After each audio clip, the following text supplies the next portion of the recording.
Shipping में मैं assignment contract में बात कर रही हूँ सेलर की। मैंने सेलर का नंबर निकाला है और मुझे नहीं पता कि वो एजेंट है या वो सेलर है, तो कुछ मॉडिफिकेशन के साथ मैं जाऊँगी इसके अंदर और मैं पता लगाने की कोशिश करूँगी कि जो मेरे पास नंबर आया है वो सेलर का है या एजेंट का है, and then we go more forward.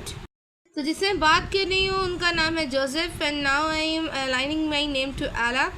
So I am Ella and मैंने कॉल की है जोसेफ को। सो हम चलते हैं अपनी स्क्रिप्ट की तरफ। हाय जोसेफ, माई नेम इज़ एला। I am interested in buying your property in Madison County and Florida State with the APN number described as 125-15001. I work with investors who buy land in this area, and I can make the process fast and simple for you.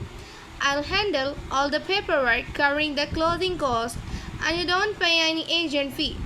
If we agree on a price, I'll put everything in writing with a purchase agreement and will close for our title company so it's safe and official.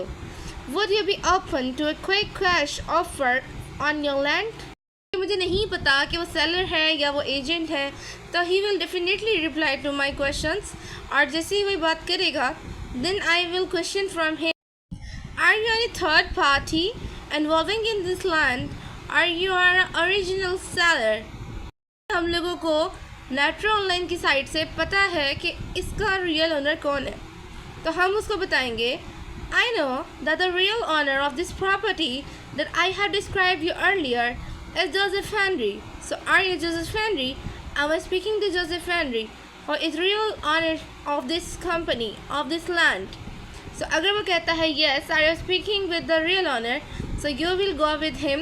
और वो कहते हैं कि आप agent से बात कर रहे हो, मैं एजेंट हूँ, मैं रियल ओनर नहीं हूँ, तो फिर आपने उसे कन्विंस करना है कि आप उसे रियल ओनर का number low. Kindly can you share the real number of the owner with me so I can move forward with him, as I'm interested in this land and I want to be agreed with the seller. आपको number दे देता है तो ठीक है, अगर आपको number नहीं देता, कॉल कट कर देता है, आपको कहता है I am not flexible in this, I couldn't share this number, तो आपने इसके डाटा को क्विट कर देना है और आपने क्या करना है, इसकी इन्फॉर्मेशन को कर लेना है सेव. 1 या 2 दिन के बाद दोबारा कॉल करेंगे आप. ये मैंने आपसे एक टेम्पलेट शो किया कि आप इस तरह से बात करेंगे. इसमें कुछ मॉडिफिकेशंस मैंने की हैं, क्योंकि अगर तो आपको पता है आपने जिसको कॉल की है वो रियल ओनर है, देन आप इसके साथ जा सकते हो.